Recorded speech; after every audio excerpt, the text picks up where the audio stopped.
नमस्कार दोस्तों, मैं दिलीप कुमार। दोस्तों, बीएसएससी सीजीएल 3 का जो एडमिट कार्ड जारी किया गया उसमें क्यूआर कोड में नाम, एड्रेस, सेंटर का नाम कुछ और बताया जा रहा है और जबकि एडमिट कार्ड पे प्रिंटेड कुछ और है।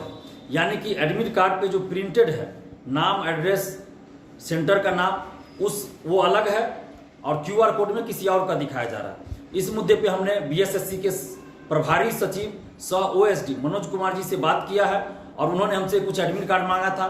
हमने उनको एडमिट कार्ड भेज दिया। उसके बाद उन्होंने कहा है कि जो एडमिट कार्ड पे प्रिंटेड है, एडमिट कार्ड पे जो प्रिंटेड है नाम, एड्रेस, सेंटर का नाम, उसी को सही माना जाएगा। क्यूआर कोड में क्या है इससे कोई मतलब नहीं रहेगा। क्यूआर कोड में गलती कर दिया गया है। ये जिनको जिम्मेवारी दी गई थी उन लोगों ने टेक्निकल भूल किया है, गलतियां कर दिया है। तो इसलिए जो प्रिंटेड है एडमिट कार्ड पे, प्रिंटेड जो आपको नाम, एड्रेस या सेंटर का जो नाम दिखाया जा रहा है उसका एड्रेस, उसी को आप सही मानिए। ऐसा मनोज कुमार जी जो ओएसडी हैं बीएसएससी के और प्रभारी सचिव भी है, उन्होंने ऐसा कहा है कि इससे परीक्षार्थियों को कोई दिक्कत नहीं होगी। उनका प्रिंटेड जो है उसी को माना जाएगा। एडमिट कार्ड पे जो प्रिंटेड दिया गया, प्रिंटेड जो है नाम, एड्रेस या सेंटर का नाम, एड्रेस, उसी को सही माना जाएगा। क्यूआर कोड में गलती हुई है तो इससे परेशान नहीं होना है स्टूडेंट्स को। और ये एक दो स्टूडेंट्स की बात नहीं है, हजारों ऐसे अभ्यर्थी, मैंने उनको बताया कि लगभग 70 से 80% स्टूडेंट के साथ इस तरह की समस्या है कि उनका प्रिंटेड नाम, एड्रेस, सेंटर का नाम कुछ और है और क्यूआर कोड को स्कैन करने पे कुछ और आता है। तो उन्होंने कहा है कि क्यूआर कोड में क्या है इससे कोई मतलब नहीं रहेगा, जो प्रिंटेड है एडमिट कार्ड पे उसी को सही माना जाएगा। तो आप जितने भी बीएसएससी अभ्यर्थी है आप लोग परेशान ना हो, क्योंकि जब बीएसएससी के प्रभारी सचिव और ओएसडी ने साहब ने कह दिया है तो फिर आप लोग को परेशान होने की जरूरत नहीं है, कोई दिक्कत नहीं होना चाहिए। बाकी हमने उनसे, मनोज कुमार जी से क्वेश्चन बुकलेट देने, ओएमआर सीट का कार्बन कॉपी देने, पूरी पारदर्शिता लाने के मुद्दे पे बात किया तो वो फिर पल्ला झाड़ने लगे। उनका कहना है कि हम इसमें कुछ नहीं कर सकते, जो करेंगे अध्यक्ष महोदय करेंगे। तो हम भी ये जानते हैं कि बीएसएससी हो या बीपीएससी हो या जो भी हो, अध्यक्ष सर्वे सर्वा होता है। बीपीएससी का सिर्फ है कि अमरिंदर कुमार परीक्षा नियंत्रक है, वो सर्वे सर्वा है। बाकी जो भी भर्ती आयोग है सबके चेयरमैन ही सर्वे सर्वा है। तो बीएसएससी के जो चेयरमैन साहब है रविंदर कुमार जी, उनसे हम ये कह रहे हैं कि आप कैसी परीक्षा ले रहे हैं रविंदर कुमार जी, जिसमें ना आप ओएमआर सीट का कार्बन कॉपी दे रहे हैं, ना आप क्वेश्चन दे रहे हैं, ना आप आंसर बता रहे हैं, ना आप कट ऑफ बता रहे हैं, ना आप मार्क्स बता रहे हैं। तो आप कैसी परीक्षा ले रहे हैं? कैसी प्रतियोगी परीक्षा है? कैसा सिलेक्शन आप कर रहे हैं? तो इस तरह से प्रतियोगी परीक्षा नहीं आयोजित होती है रविंदर कुमार जी। जो बीएसएससी के चेयरमैन आप हैं तो आप सुन लीजिए कि ये 9 लाख स्टूडेंट्स ही नहीं बल्कि 9 लाख के साथ साथ उनके अभिभावक, उनके सगे संबंधी भी ये मांग कर रहे हैं कि सचिवालय सहायक बीएसएससी सीजीएल 2 की परीक्षा पारदर्शिता के साथ पूरी हो। सीजीएल 1 और सीजीएल 2 में जिस तरह से धांधली सेटिंग हुई, क्या वो आप उसकी पुनरावृत्ति सीजीएल 3 में करना चाहते हैं? बीएसएससी सीजीएल 2 में क्या हुआ? 138 कट ऑफ गया था फाइनल का 150 में निगेटिव मार्किंग रहते हुए। तो क्या आप उसकी पुनरावृत्ति करवाना चाहते हैं? अगर आप ईमानदार है रविंदर कुमार जी तो आप पारदर्शिता लाइए।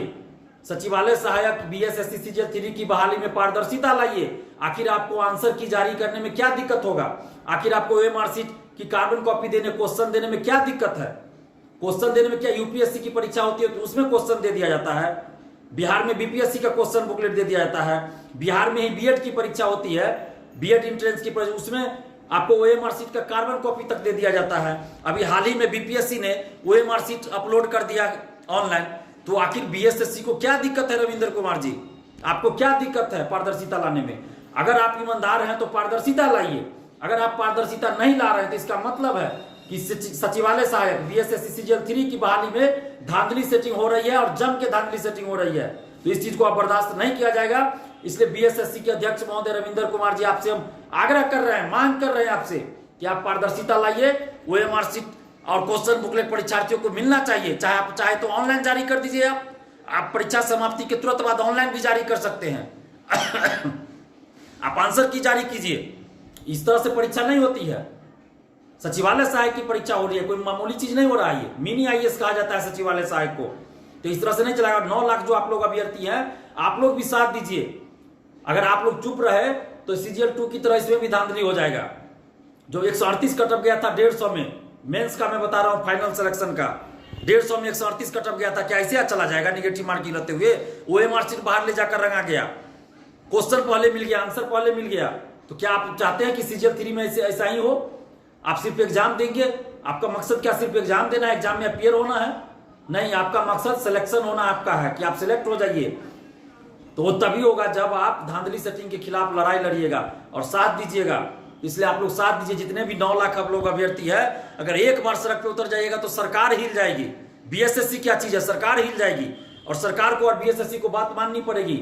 लेकिन आप लोग घर से नहीं निकलते, इसी का नाजायज फायदा कोई भी भर्ती आयोग और सरकार उठा रही है।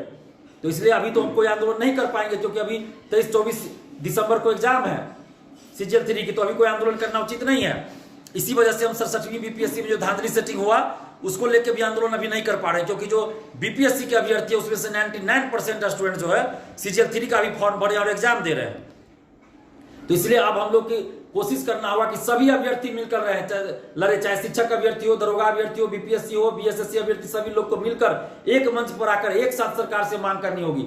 और आप लोग जो बीएसएससी सीजीएल 3 के अभ्यर्थी है, 9 लाख अभ्यर्थी है, 9 लाख कम नहीं होता है।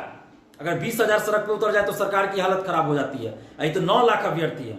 तो आप लोग एकजुट होइए और अभी अच्छे से एग्जाम दीजिए। जहां भी आपको गड़बड़ी की कोई जानकारी मिले तो हमें फोन करके बताइए, या आप पुलिस को बताइए, या फिर हमें भी बता सकते हैं।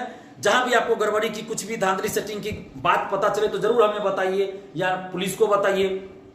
उसको छुपाइए मत, आपका नाम कहीं भी सार्वजनिक नहीं होगा, आपका नाम गुप्त रखा जाएगा। बस आप हमें जानकारी दीजिए और आप एकदम प्रिपेयर हो जाइए और अच्छे से तैयारी कीजिए। जो भी समय बचा है उसमें पूरी सकारात्मक सोच के साथ आप परीक्षा दीजिए। लेकिन जहां भी कुछ गड़बड़ी होता है तो उसको हमें बताइए भी, पुलिस को भी बताइए। लेकिन अभी पूरी सकारात्मक सोच के साथ आप परीक्षा दीजिए और आपका एग्जाम अच्छा से जाए, ऐसी मेरी शुभकामना है। और धांधली सेटिंग के खिलाफ हमारी लड़ाई जारी है, आप लोग सहयोग कीजिए। आगे भी लड़ाई जारी रहेगी, लेकिन अभी चूंकि 23 और 24 दिसंबर को परीक्षा है सीजीएल 3 की, इसलिए अभी कोई आंदोलन नहीं कर सकते, करना उचित भी नहीं है, क्योंकि हम आंदोलन तो आप लोग के लिए हित में कर रहे हैं और आप लोग परीक्षा देने जा रहे हैं। तो अभी आंदोलन करना उचित नहीं है, इसीलिए अभी हम बीपीएससी का भी कोई आंदोलन नहीं कर पा रहे हैं।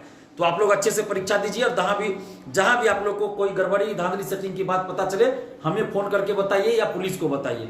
धन्यवाद, जय हिंद।